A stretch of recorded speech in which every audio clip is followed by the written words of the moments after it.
Hi, in this video I want to share with you a personal experience and where I wish to demonstrate and just share how the dead are a guidance that can eventually lead to your own rebirth. For me, it's very personal in a way to talk about this, and at the same time it's weird, but it may also just show that people you don't know are able to transform you in ways that are unexpected in a way. So where do I begin? Because this is kind of a little bit story time, I guess.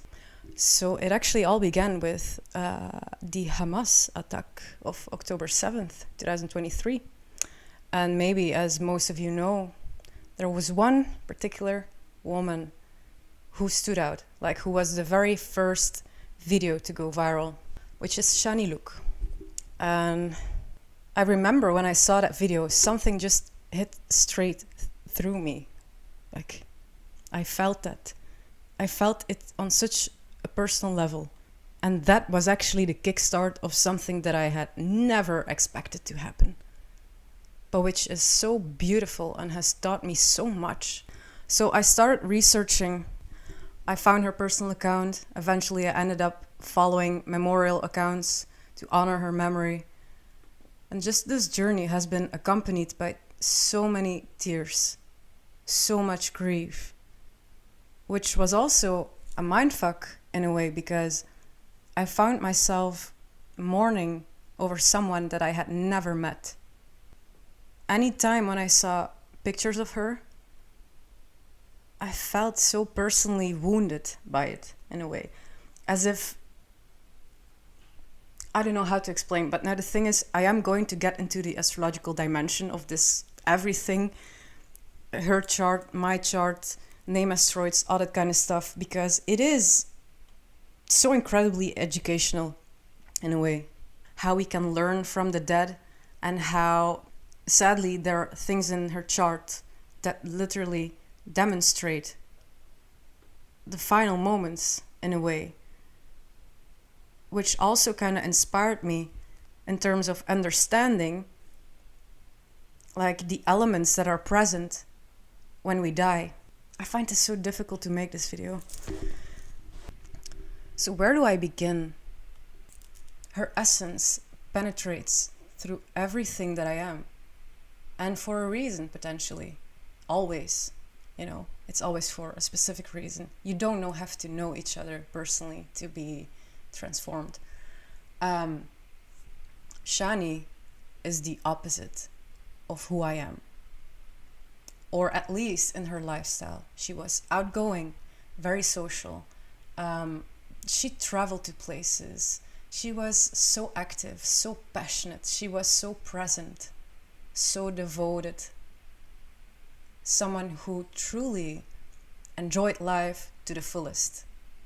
And that contradicted or contrasted with my essence, where she made me realize that I hadn't lived enough. When Shani left this world, she was only 22 years old. That's very young. That's so young for someone who has so much potential, so much creativity, and so much love to give, because that's who she is. In Shani's natal chart, she has her own Nameasteroid at 20-degree Pisces, at the very end of the second house. Okay, 20-degree, I do not have to explain what that means, but we've seen what this manifestation could potentially bring. Although, disclaimer, do not fear the 20th degree, because it has so many other meanings. It also means intensity, depth, which she was also described that way. Like, she lived so intensely. She had very deep thoughts. But now I see Shani as the higher or the highest manifestation of Pisces. The highest manifestation of Pisces is a state of profound spiritual understanding, compassion, and unity with all of life. It transcends ego boundaries to embrace universal love and wisdom, like a channel for healing, inspiration, and acceptance.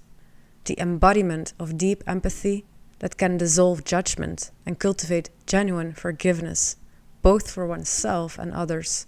It is an imaginative energy. It's all about art, music, vision. It is about profound inner peace and surrender to life's mysteries, a recognition of the interconnectedness of all beings, able to view things from a higher perspective. Pisces understands the impermanence of life. It does not see evil. Instead, it sees vulnerability and unique beauty wherever they go.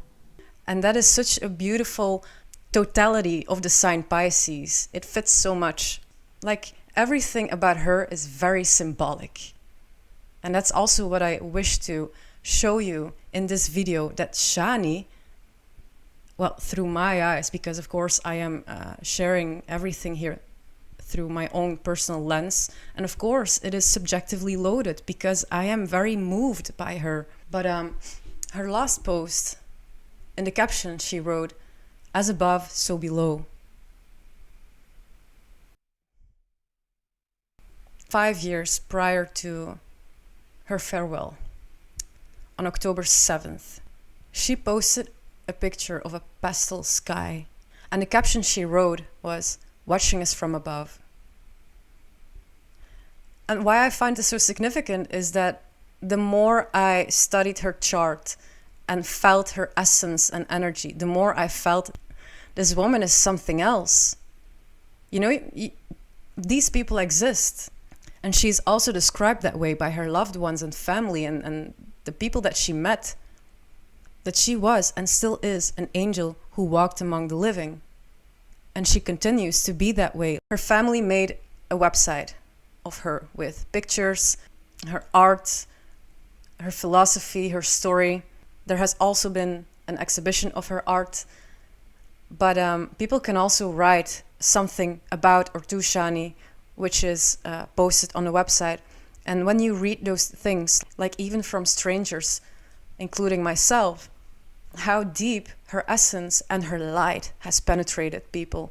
It's like on a global scale. And that's something really interesting and something so difficult to understand for human beings, because it is so hard to make logic sense out of why does someone so pure lose their life in such a horrific way, and in such an inhumane, fucked up way. Why? What's the fucking logic behind this? Like, we as human beings, because we're flesh and blood and one big ball of sensory things, death is something that we struggle to make sense of.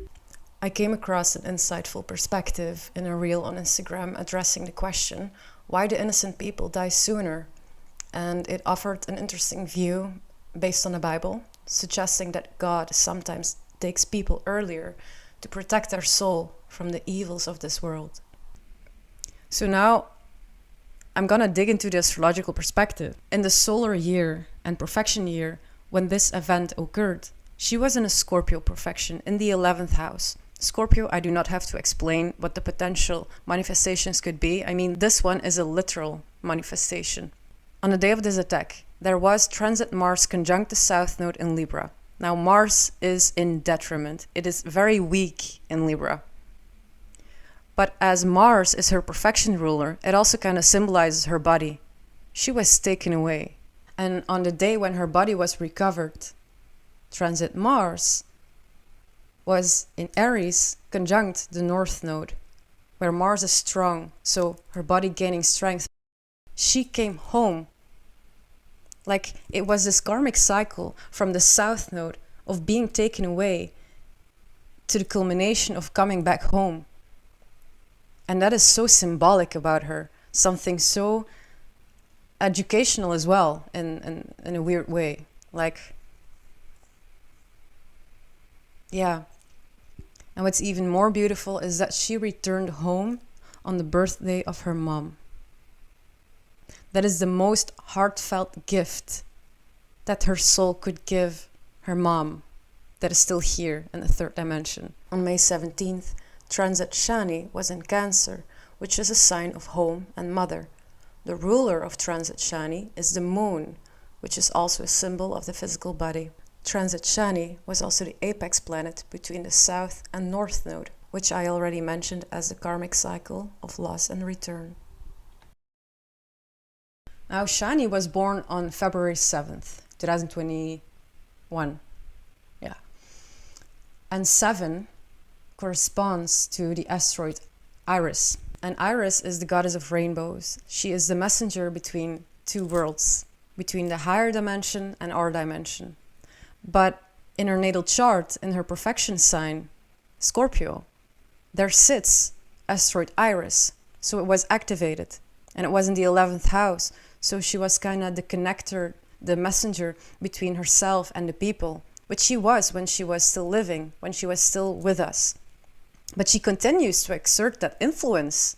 But in her chart, her name asteroid is trine to Iris, so that gives the linkage. So she is the embodiment, the archetype Iris of bringing a message which was so loud and so strong, which her parents continue to communicate, and her friends, and just everyone who is inspired by her communicates that message.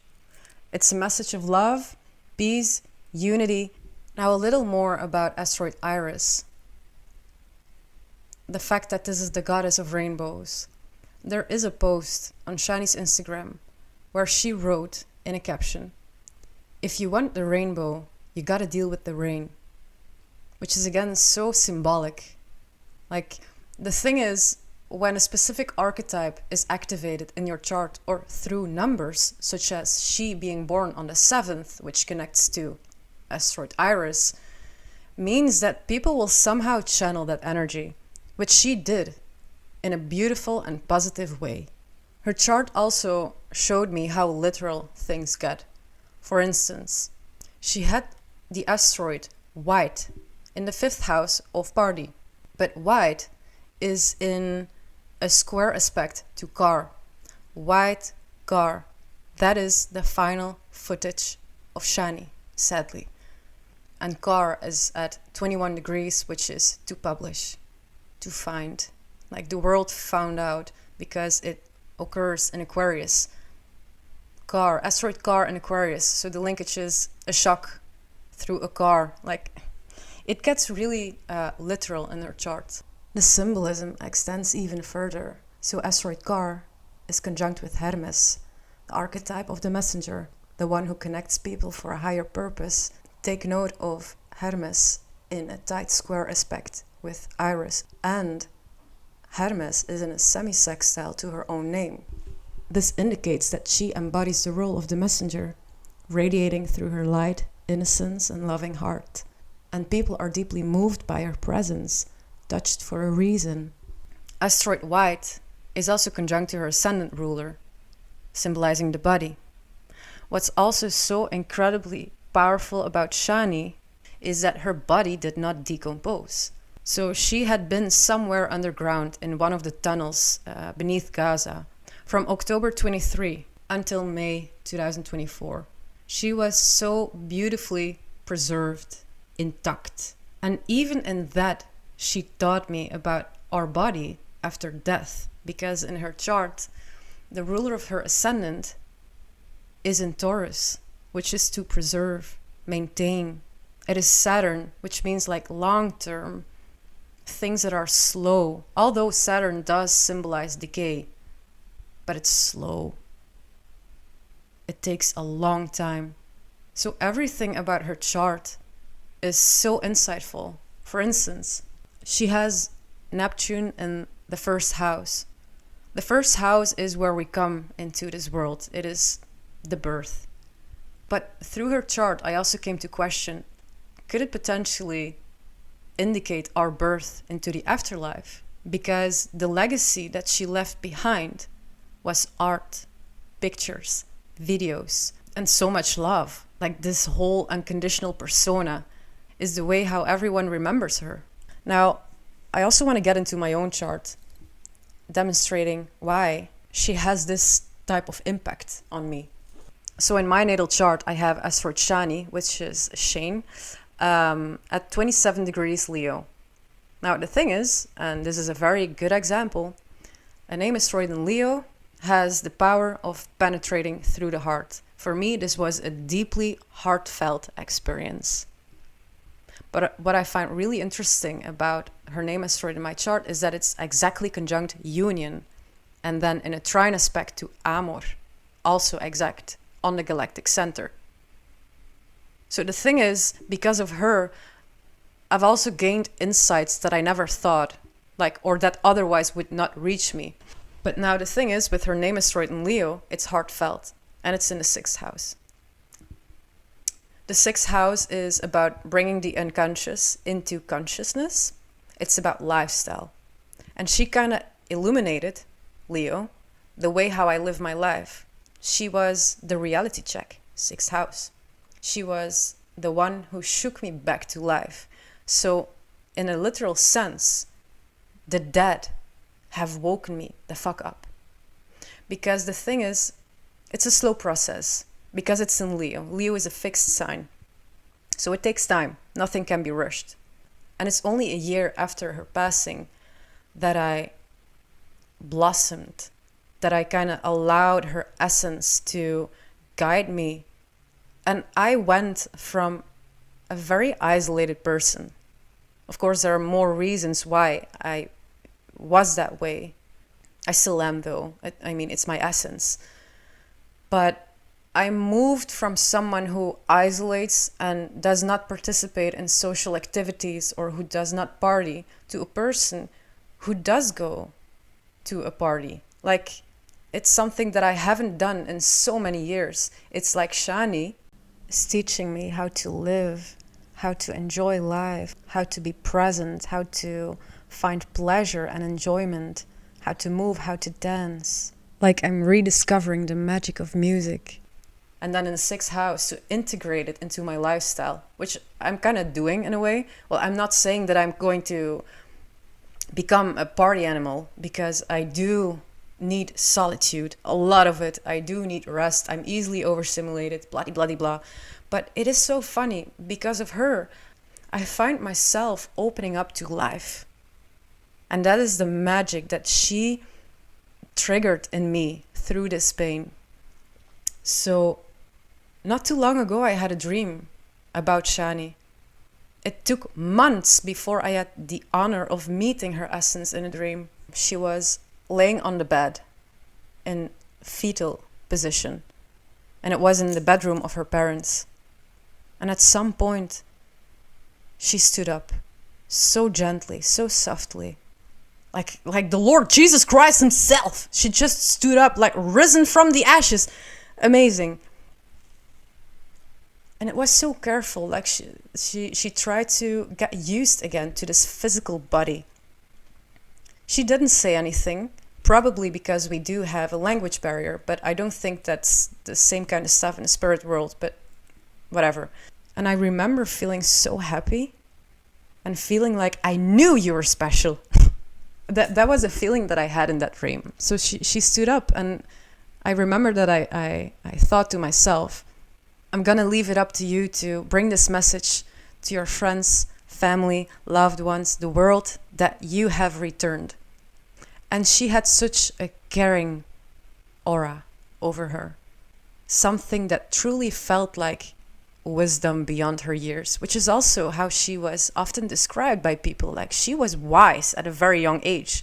She was self-sufficient at a very young age. So I had this dream on September 13th, 2024. So here's my natal chart with the transits for that day already inserted. And if you just look, I was in my Shani return. Now, I don't want to spill all the details yet about Nameasteroid returns, because I want to keep that stuff for my book. But it does symbolize like a harvest time, or re-encountering something from the past. It symbolizes the re-emerging of something, a peak of expression. It's also the activation of the natal promise, so to speak. So around this time of having this dream about Shani, her promise was kind of activated. Like, I think it's very symbolic that I had the opportunity of meeting her in a dream, even though I had been grieving her loss for a year at that point. I just had to wait for this divine timing, so to speak, before I had the opportunity. So yeah. And then at the beginning of this month, I watched a documentary of the Nova Festival. And I can't watch this stuff without crying. It just hurts. It really hurts. And, you know, as a human being, it's so hard to make sense out of this. But I cried. And it's a relief. Like, crying truly relieves me. But I remember on that evening, I saw an orb, which is something that I hadn't seen in years, because it's like I have blocked myself off from seeing those things because I've had very frightening experiences with other dimensions, so to speak. But this one was different. It was an orb that was about 10 centimeters. It was very fast and it was white. And I felt like this is something. I don't know what it is, but it's like a beautiful coincidence that I see this little ball of energy just passing by when I'm thinking so strongly of her. Eventually, I let the idea sit for quite a while, but then I decided to commemorate Shani through one of her tattoos, because that's one of the things that her family put on her website is all of Shani's sketches and tattoo designs, and whomever feels called to commemorate her essence, her memory, can get one of her tattoos. And I did. And I chose to do it on my knee. And I hand poked it, but it's not finished because it really hurted. But you know what the thing is? Since I put that tattoo on my knee, and maybe it's gonna sound a little weird, but confession, the past year I have been so asshole deep in depression and struggling a lot with suicidal thoughts. But ever since, like, allowing Shani's light to shine through me, I kind of overcame these really negative thoughts. And the thing is, not too long ago, which really fits with her Nameasteroid in my 6th house, I downloaded an app to track my habits. And one of the daily questions is, felt suicidal today? And it's amazing. I'm currently at week 3 of not feeling suicidal. And I think I must thank her for bringing back the life in me, because I feel like I'm flourishing because of her. And that is just my story of how the dead brought me back to life. And if I just think a little deeper, I'm currently in a Libra profection in the 7th house. I have Jupiter and Venus there at 29 degrees, which explains the crisis that I felt. But then at the end of the road, how grateful I feel for life and people, which is weird because, well, I love people, but I have grown to become frightened of people and social interactions. But Shani changed that. I don't know how she did it, but she did it. And my profection ruler is in a sextile aspect to her name in my chart. So a sextile aspect is intuitive. It can also be like practical assistance and all that kind of stuff. But there is an intuitive linkage. So in that way, I can see how her name was prominent for me in this profection year. Also, I just want to mention it. But Shani is actually someone who has her asteroid Sado, which is an asteroid of deep emotional pain. It is conjunct my ascendant, exact, which is crazy. She gave birth to so much tears and sadness, but they taught me so much. And if I'm not mistaken, she has her asteroid Pallas on my north node. There are quite a bunch, actually, of conjunctions between her chart and my chart, which explains like why she has such an impact. But it's beautiful. It's sad, it's bittersweet, but it's beautiful. So again, I wish to demonstrate how literal Nameasteroids get and conceptual asteroids. So in a way, applying as above, so below, just like what Shani said in her very last Instagram post. So if I look to my chart for guidance and insight as to why I have this experience, I see that her name is in an exact sextile aspect to asteroid Grieve, which demonstrates that I'm grieving her. It's in the 3rd house of communication, which means to talk about it, and that's what I'm doing right now. Her name is involved in a grand fire trine, and the purpose of such is to inspire dynamic self-expression, creativity, and personal empowerment. It creates a flow of energy that fuels enthusiasm, confidence, and drive for action. It encourages me to pursue passions and purpose with originality. So Shani is involved in an inner dynamic that creates a sense of joy in living authentically, and she brings a contagious enthusiasm able to uplift and energize.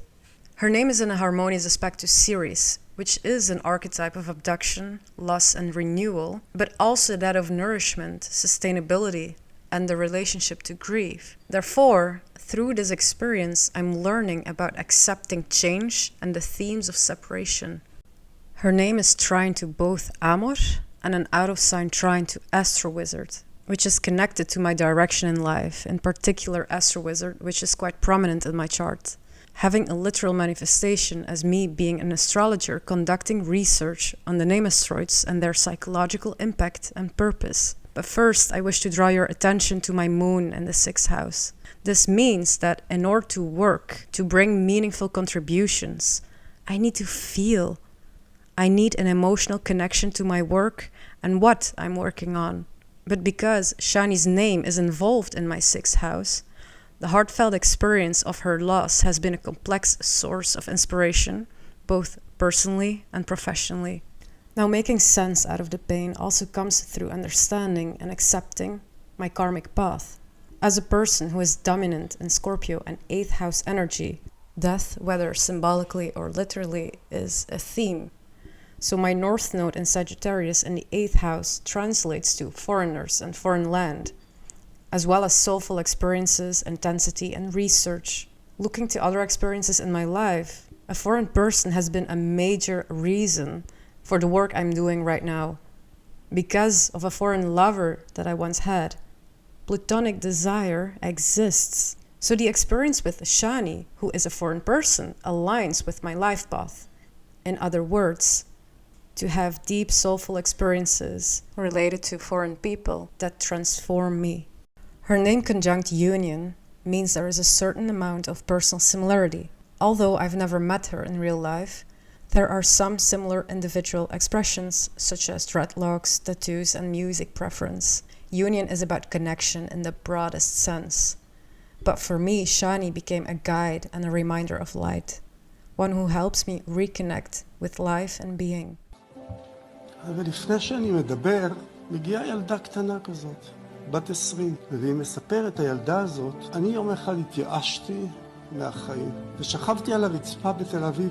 פתאום באה מלאכית, ואומרת לי, קחי את ידי, האחזי באור שלי, והיא חלק מהשבט שלי. וזאת הייתה שני. יש קו לבן, קו מסודר, בין היופי שלה לבין הברבריות שלהם, בין אור לחושך, בין טוב ובין רע. תיקחו את התמונה הזאת ותראו את זה לילד קטן, ותאמרו לו, מה אתה רואה? הוא לא יודע על פלסטינים, והוא לא יודע על יהודים, והוא לא יודע על שום דבר. כל ילד קטן יגיד, תראו את הרעים האלה, מה הם עשו לילדה היפהפייה הזאת? מי אתם רוצים להיות? הילדה היפה, חופשייה, אמיצה, הרוקדת, או שאתם רוצים שהילדים שלכם יהיו המיליטנטים האלה, הטרוריסטים האלה שלקחו אותם.